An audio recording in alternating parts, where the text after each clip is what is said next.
இன்னொரு கேள்வி எனக்குள்ள இருந்தது என்னன்னா, இவங்கெல்லாம் சேர்ந்து முத்துக்குமரை வின் பண்ண வச்சிருவாங்களோ அப்படின்ற மாதிரி எனக்கு ஒண்ணு இருந்துச்சு. அதையும் அவரே சொல்லிட்டாரு, பேசாம நீங்கெல்லாம் உங்க கப்ப முத்துக்குமரன்ட்டு கொடுத்துட்டு கிளம்பிருங்களப்பா, என்னப்பா பண்றீங்க அப்படின்ற மாதிரி கேட்டாரு. நம்ம என்ன யோசிக்கிறோமோ அது அவ்வளோ பெரிய இடத்துல இருந்து அந்த கேள்விகளை கரெக்டா கொஸ்டின் பண்றாரோன்னு எனக்கு ஒரு தாட் இருக்கு. எப்படியா இருந்தாலும் முத்துக்குமரன் எழுந்து பேச போறாரு, அதை நம்ம எல்லாம் கேட்க போறோன்ற ஒரு மைண்ட் செட்ல தான் பார்க்க ஸ்டார்ட் பண்ணேன். ஆனா நான் பார்க்க ஸ்டார்ட் பண்ணோடனே அங்க நடந்ததே வேற மாதிரி இருந்துச்சு.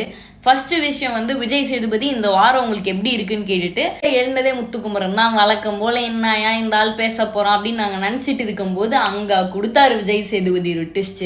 மனசுல என்னெல்லாம் கேள்வி வச்சிருந்தனோ எல்லாமே பட்டு பட்டு பட்டு பட்டுன்னு கேட்டாரு. ஏன் எப்பவுமே அந்த டீமுக்கு கொஸ்டின் கேட்க வரும்போது முத்துக்குமரனே எழுந்து பேசுறாரு, வேற யாராவது சொல்லுங்கன்னு சொன்னாங்க. அப்ப அருண் எழுந்தாரு. ஹர்ஷிகா, அன்ஷிதா, ஆனந்தி இவங்க 5 பேரும் சேர்ந்துதான் சார் யார் எந்த டாஸ்க்கு போகணும், யார் எந்த விளையாட்டு விளையாடணும் இப்படி எல்லாத்தையுமே டிசைட் பண்றாங்க அப்படின்னு சொன்னாரு. அப்ப கேர்ள்ஸ் டீம்ல மொத்தம் இருக்கீங்கல்ல, நீங்க ஏதாவது ஒரு முடிவு பண்ணா கேட்டு தானே முடிவு பண்ணும், நீங்க ஏன் 5 பேரா டிசைட் பண்றீங்கன்னு கேட்கும்போது தான் அவங்க சைட்ல இருந்து ஒண்ணு சொல்றாங்க, இல்ல சார் இவங்களுக்கு எல்லா வாய்ப்பும் கொடுக்கப்பட்டது, இவங்க எல்லாமே விளையாண்டாங்கன்னு சொல்லும் போது அப்புறமேட்டு வந்து சௌந்தர்யாவும் ஆமா சார் நான் விளையாண்டேன் சார் அப்படின்னு சொல்றாங்க.